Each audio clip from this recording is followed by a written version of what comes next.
नमस्कार, सुप्रभात। न्यूज छत्तीसगढ़ में आपका बहुत बहुत स्वागत है।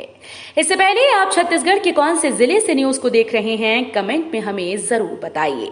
साथ ही डेली अपडेट रहने के लिए चैनल को सब्सक्राइब जरूर करें। किसानों को दिवाली का बड़ा तोहफा, केंद्र सरकार ने 6 फसलों की एमएसपी में किया इजाफा। केंद्र सरकार ने 5 राज्यों में विधानसभा चुनाव के पहले किसानों को दिवाली का बड़ा तोहफा दिया। केंद्र सरकार ने बुधवार को प्रधानमंत्री की अध्यक्षता में कैबिनेट की बैठक की, जिसमें सूचना प्रसारण मंत्री अनुराग ठाकुर ने रबी की 6 फसलों की न्यूनतम समर्थन मूल्य में इजाफा करने के फैसले को मंजूरी की जानकारी दी। इन फसलों में गेहूं, सरसों, कुसुम, मसूर, चना और जौ की फसलें शामिल हैं। बता दें कि एमएसपी में 2% से लेकर 7% तक सरकार ने इजाफा किया है। अंबेडकर अस्पताल के बच्चा वार्ड का हाल, क्षमता है 24 की, भर्ती किए 80 नवजात। छत्तीसगढ़ के सबसे बड़े शासकीय अंबेडकर अस्पताल के शिशु रोग विभाग में नवजातों के बढ़ते दबाव की वजह से एक बेड पर 3 से 4 को भर्ती करने के लिए डॉक्टर मजबूर हैं, जबकि इसमें संक्रमण के खतरे भी हैं। लेकिन जिंदगी बचाने का कोई दूसरा रास्ता न होने के चलते डॉक्टर और स्वजन को खतरे को नजरअंदाज करना मजबूरी है। शिशु रोग विभाग के एसएनसीयू की बेड क्षमता बढ़ा दी जाए तो नवजातों को स्वस्थ जिंदगी मिल सकेगी। जगदलपुर संभाग के कांग्रेस प्रत्याशी आज 19 और 20 अक्टूबर को दाखिल करेंगे नामांकन।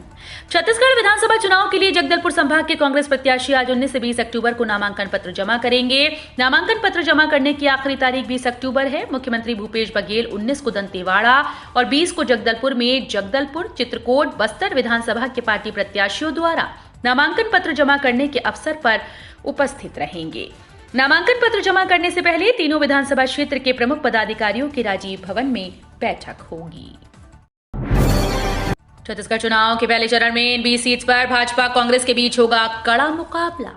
छत्तीसगढ़ में विधानसभा चुनाव 2023 के पहले चरण का चुनाव मां दंतेश्वरी की नगरी से शुरू होकर मां बमलेश्वरी की नगरी तक चलेगा।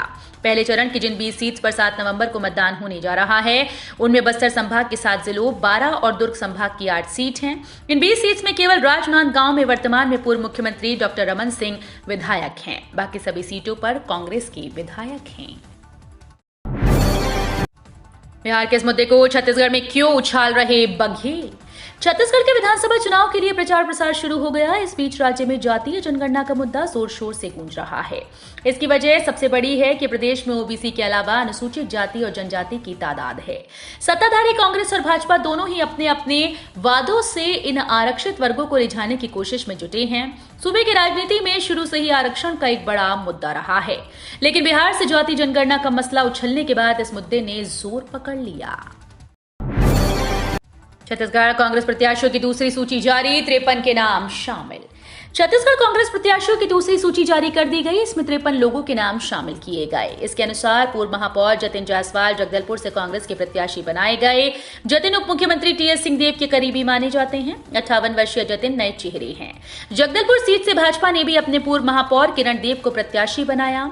जगदलपुर अनारक्षित सीट पर 2 पूर्व महापौर के बीच विधानसभा चुनाव में मुकाबला होगा। 5 महिला क्रिकेटर कर रही जिले का नाम रोशन।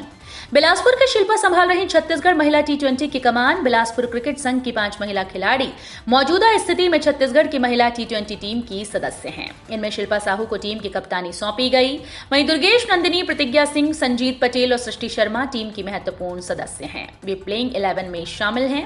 अपनी क्रिकेट प्रतिभा और खेल कौशल के दम पर लगातार बिलासपुर का नाम रोशन करती आ रही हैं। कांग्रेस ने अमित शाह के खिलाफ दर्ज की शिकायत। छत्तीसगढ़ में चुनावी शोर देखने को मिल रहा है। सभी पार्टीज अपना वोट बैंक बढ़ाने की कोशिश में लगी हैं। इसके साथ ही पार्टीज विपक्षी दलों पर लगातार हमले बोल रही हैं। इस कड़ी में हाल ही में केंद्रीय गृह मंत्री अमित शाह के राजनांदगांव वाले चुनावी भाषण को कांग्रेस ने हेट स्पीच करार दिया। गृह मंत्री पर सांप्रदायिक भावनाएं आहत करने और भड़काऊ भाषण देने का आरोप लगाते हुए कांग्रेस ने मंगलवार को इसकी शिकायत मुख्य निर्वाचन पदाधिकारी से की। लोगों के लिए संजीवनी साबित हो रहा डायल 112 गर्भवती महिलाओं को अस्पताल पहुंचाने में कर रहा मदद। पुलिस विभाग के द्वारा संचालित डायल 112 अब घायलों और प्रसूताओं के लिए वरदान साबित होने लगा। किसी भी दुर्घटना या रात में प्रसूता की पीड़ा बढ़ जाने पर एक कॉल पर ही न सिर्फ मौके पर पहुंचती है, बल्कि पूरी तत्परता के साथ मदद के लिए पहुंच जाते हैं। बीती रात भी प्रसूता के लिए डायल 112 वाहन उस समय संजीवनी साबित हो गई जब प्रसूता की पीड़ा बढ़ जाने पर कोई वाहन की व्यवस्था नहीं थी। छत्तीसगढ़ के बस्तर और सरगुजा संभाग में 2 बार भाजपा तो 2 बार कांग्रेस का रहा दबदबा। छत्तीसगढ़ की भौगोलिक परिस्थितियों के अनुसार हर विधानसभा चुनाव में समीकरण बदलते रहे। छत्तीसगढ़ कुल 5 राजस्व संभागों में बचा है। इनमें बस्तर और सरगुजा संभाग का ज्यादातर हिस्सा पहाड़ी है। बाकी 3 संभाग बिलासपुर, रायपुर और दुर्ग का अधिकांश हिस्सा मैदानी। छत्तीसगढ़ निर्माण के बाद अब तक प्रदेश में 4 बार चुनाव हो चुके हैं। इन चुनाव में ज्यादातर सीट पर हमेशा से ही कांग्रेस भाजपा के बीच में टक्कर रही है। राजस्थान के बाद छत्तीसगढ़ में भी बदलेगी चुनाव की तारीख। आम आदमी पार्टी ने छत्तीसगढ़ विधानसभा चुनाव के दूसरे चरण की तारीख में बदलाव की मांग की। त्योहारों को ध्यान में रखते हुए आम आदमी पार्टी ने चुनाव आयोग को चिट्ठी लिखकर ये मांग की है। आपने चुनाव आयोग को पत्र लिखकर अपील की है कि दीपावली, लक्ष्मी गणेश पूजा और छठ पूजा जैसे त्योहारों को ध्यान में रखते हुए छत्तीसगढ़ चुनाव तिथि 17 नवंबर से बदलकर 25 नवंबर की जाए ताकि मत प्रतिशत में बढ़ोतरी हो। बता दें कि राजस्थान में चुनाव की तारीख में पहले ही बदलाव किया जा चुका है। कोबरा जिले में विधानसभा चुनाव को लेकर चप्पे चप्पे पर पुलिस की नजर। छत्तीसगढ़ में विधानसभा चुनाव की उल्टी गिनती शुरू हो गई है और आचार संहिता लगते ही पुलिस एक्शन में आ चुकी है। साथ ही विधानसभा चुनाव को शांतिपूर्ण संपन्न करने के लिए कोरबा पुलिस अधीक्षक जितेंद्र शुक्ला के निर्देश पर पुलिस की टीम जोर शोर से तैयारियों में लगी है।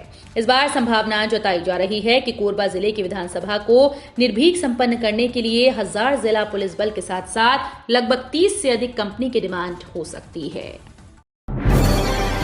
तैयार होने के बाद एक दिन भी नहीं खुला आंगनबाड़ी केंद्र। सहायिका की मनमानी के चलते बच्चों के भविष्य से हो रहा खिलवाड़। जिले के कसडोल विकासखंड सोनाखान परियोजना अंतर्गत बनी सुरबाई आंगनबाड़ी केंद्र बदहाल स्थिति में है। सालों यहां पर आंगनबाड़ी भवन तो है लेकिन खुलता नहीं, न ही यहां पर बच्चों को पढ़ने की सुविधा मिल पा रही है। मन मुताबिक हो रही आंगनबाड़ी केंद्र का संचालन स्थानीय लोगों का कहना है कि सुरबाई आंगनबाड़ी केंद्र संचालिका नोनियाबाई यादव अपने मन के मुताबिक कर रही हैं। टिकट न मिलने से नाराज अब कांग्रेस विधायक अनूप नाग ने किया बड़ा ऐलान। छत्तीसगढ़ विधानसभा के पहले चरण का मतदान 7 नवंबर और दूसरे का 17 नवंबर को होने वाला है। ऐसे में कांग्रेस विधायक अनूप नाग को पार्टी ने अब तक टिकट नहीं दिया। उन्होंने बुधवार को कहा कि वो अपने अंतागढ़ क्षेत्र से निर्दलीय चुनाव लड़ेंगे। वो होने वाले विधानसभा चुनाव के लिए निर्दलीय रूप में अपना नामांकन दाखिल करेंगे। रविवार को कांग्रेस पार्टी ने 30 प्रत्याशियों की पहली लिस्ट जारी की थी। कांग्रेस ने छत्तीसगढ़ विधानसभा चुनाव के लिए घोषित उम्मीदवारों की अपनी पहली सूची में कई पुराने नेताओं पर भरोसा जताने के साथ ही कुछ नए चेहरों को भी शामिल किया था। छत्तीसगढ़ में 20 अक्टूबर के बाद होगी ठंड में बढ़ोतरी, गिरेगा तापमान। पिछले वर्ष की तुलना में इस वर्ष अच्छी ठंड पड़ने की उम्मीद है। मौसम विभाग का कहना है कि प्रदेश में मौसम के मिजाज में अभी बदलाव के आसार नहीं और आने वाले 2 दिनों तक तापमान में विशेष बदलाव नहीं होगा, लेकिन उसके बाद तापमान में गिरावट शुरू होगी और 20 अक्टूबर के बाद ठंड में बढ़ोतरी होगी।